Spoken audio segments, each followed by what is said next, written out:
Hi Darryl, so I thought I'd give you some quick feedback on how to edit your scene and get some things going here. I gave you feedback a while back, but I want to make sure you adhere to it because we do need to make some changes in here to optimize your scene to make it cleaner and easier to work with. One, I do like the start of your trees. This isn't too bad, but please don't texture them just yet. We need to make some edits, and then you want to texture as your last resort. Now if I go in here and I zoom in a little bit, or say I'll just hit Alt and see if I'll rotate. Rotate doesn't always work for me for some reason. In Max, it kind of fights me a little bit. So let's go ahead and zoom in on this guy. Wheel mouse doth fail. And we want to be able to cap these off as well as taper them. You'll notice these branches don't look necessarily like branches. They look more like cardboard tubes. And we want less of that. And to be able to do that, we're going to go to our modify stack here. Actually, before I get too ahead of myself, let's go and right click on this guy. And we're going to convert to an editable mesh. This will make it a lot easier to work with. We'll switch this to vertices here. And let's go and rotate our camera. We're just going to use a regular using rotation here. And I'll move my scene into view. Again, wheel mouse fail here. And I'm going to go in here and grab these vertices. Now the reason I'm going to grab these vertices is you want to go and hit once it's capped off. Now you can actually fill a hole on this, which actually works pretty well. But I'm just going to just scale this down to show you an example of how we want this to pinch and look like an actual tree. Notice that looks much better. It doesn't look like a cardboard tube. You can also weld those to center. But you got to be careful when you do that. You have to make sure that you have it set to the right parameters for target welding and being able to collapse on each other. There's a collapse tool here. We can do this guy. That'll be the quick way to do it. Otherwise, if you were to weld anything, you have to make sure the points are put in correctly here. Alright, so that makes it look a lot better, but then you have to re-unwrap this, and cylindrical map through these areas would work best. When it comes to your alphas do need a bit of work, and let me show you how to fix these real quick. Let's go to regular object mode here and click on them, and let me go and move my camera a bit. Now you have a lot of divisions, which can be helpful, but we don't want too many. So you can actually maybe even have a little bit less. But add a modifier. Don't combine these so quickly. Uncombine them because you never want to combine until you're done with the final process. Uncombine them and add soft modifiers and bend modifiers. So these work more like a canopy. Also, in your texture itself, go into Photoshop, select the white area in the alpha channel, and shrink your selection so it's tighter, and then what you can do is invert your selection while you're in that alpha channel and dunk everything black, and that will fill all these outer white areas. Now if you have any problems with that or you're stuck on that, let me know and I can make a video to show you how to do that. Then I'll clean that up. Alright, so we got that stuff covered real quick here. Let's actually look at a few more things. I'm going to go and look real quick at your rocks here. Let's double check, and I think these guys are looking pretty good. So let's go to, I hit the F key in accident. Too much Maya. Let's go back into your perspective mode. And we'll go full screen with this guy, and we'll zoom in on this dude real quick. And your rocks are actually looking pretty good. I'm actually digging them. I think they're really cool. But let's look at some other areas here.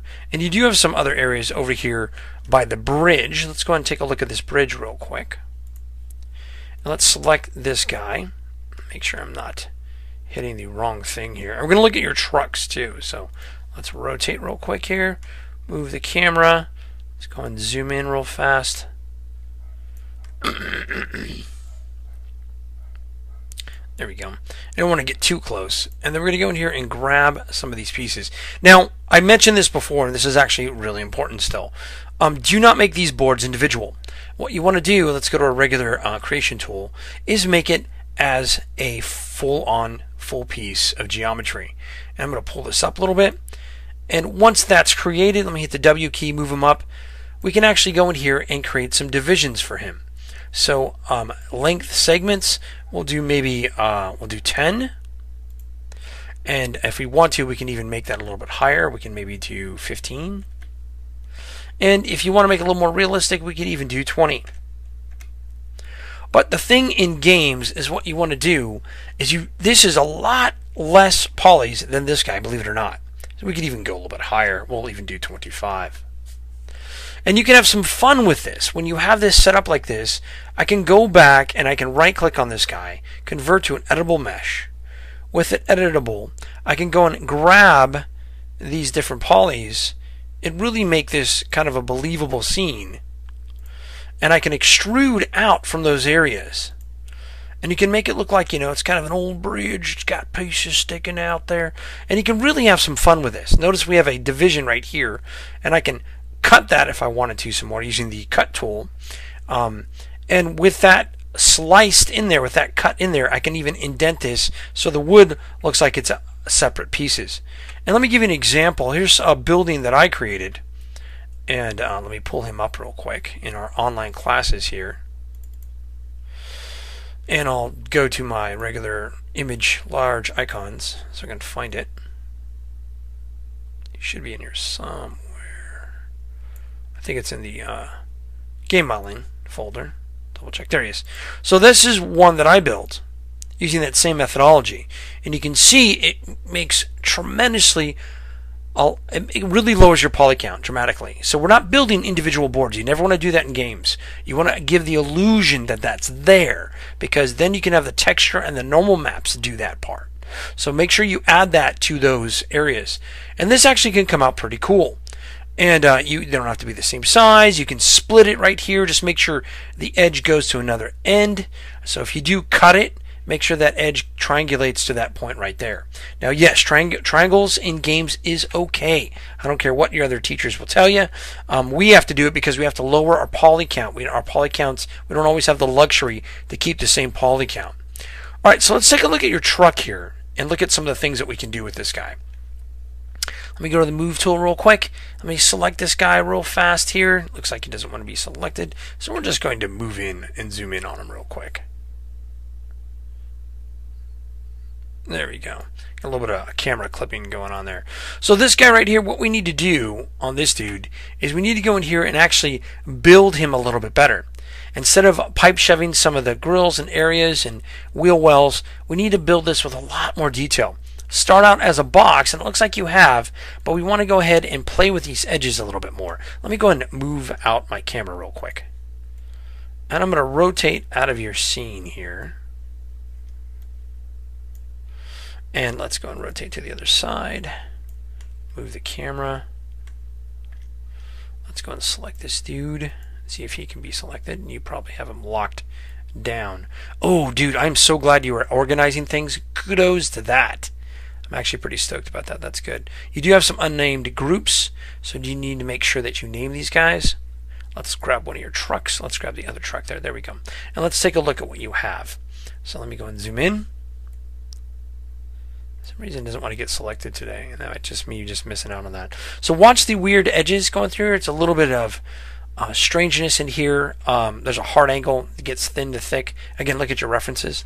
And don't be afraid to make a windshield. So select your edges here, extrude, or your faces, extrude them in, and your faces over here. You can divide this right here and go all the way across and still keep it a nice square. You have a irregular quad that shows up, and that doesn't really need to be there.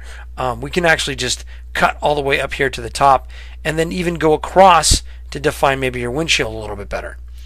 So extruding in on vehicles is not that hard. So if I go in here and I switch this guy to a convertible, make this guy become a convertible mesh, and let's actually, we don't want to go to object properties. Click here, right click, and let's go to our convert.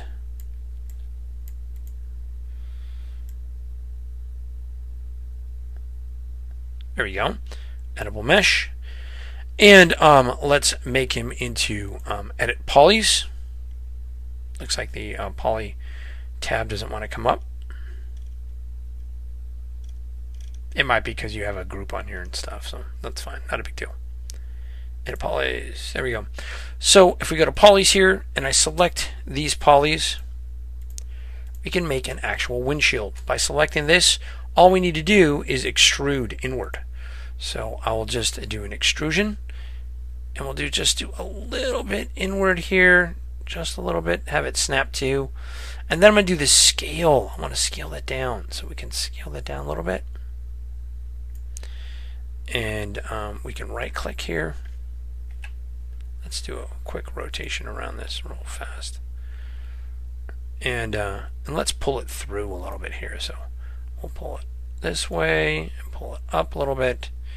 And I'm just doing this real quick because we're running out of time. And then from here, we can even scale this up a little bit off to the side. And you can, with these edges that we have, you can even pull some of these edges out just a little bit to make sure we have maybe an arced windshield, but it's whatever your reference is. And you do the same thing here, but you again want to split the top here. Keep this nice and square to start off with, and then you make your edges. Now I know you're trying to make it look damaged and old. Unfortunately, we're getting some weird inverted polys. You still want to keep it clean. Even though you have a damaged car, you still want to keep it clean topology-wise. We have some triangles that are pulled over here. It looks like you might have pushed them up to shove this in here. And it's not that hard to make that arc. And so if you need a tutorial on that, let me know. If you kept these here, they need to be a lot more detailed. And your wheels need to be a lot more detailed too. Alright, so let me know from there if you have any questions. Don't texture anything yet until we get things a little bit farther. I'm noticing though that you're using for the ground, your texture is a straight photograph and it looks like a sticker. So you might want to look at CG textures and maybe grab a few other ones that look a little bit better and don't quite have such a strong light source. So when you use textures, you always want to make sure there's no light source on it. Also, your normals, when you're done with your trees, really cool thing you can do is once you grab your, let's turn the faces off. Let's grab this guy here. Once you're done editing this, like I was telling you, we can go in here. Oh, let's say no for a second here. I'm going to convert him to an editable poly, editable mesh. We can actually smooth out, auto smooth our normals. So we'll go to our faces. With those all selected, we can go in here and say auto smooth. And when you do that, you get less of that hard shape to your object. So let's go and get out of here. Turn off faces, deselect it for a second, and you'll see some of those hard edges go away, but not all of them, because he's already low poly, so you can still run into that issue. So just be aware of that. Alright, let me know if you have any questions on this.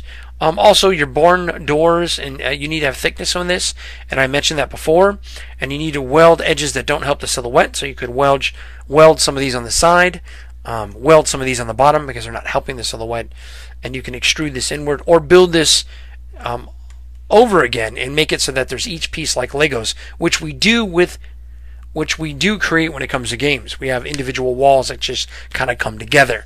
Especially when I work with Unreal, doing it that way is awesome. Then you can have several different barns and you can mix and match pieces. It's pretty cool. Alright, let me know if you have questions.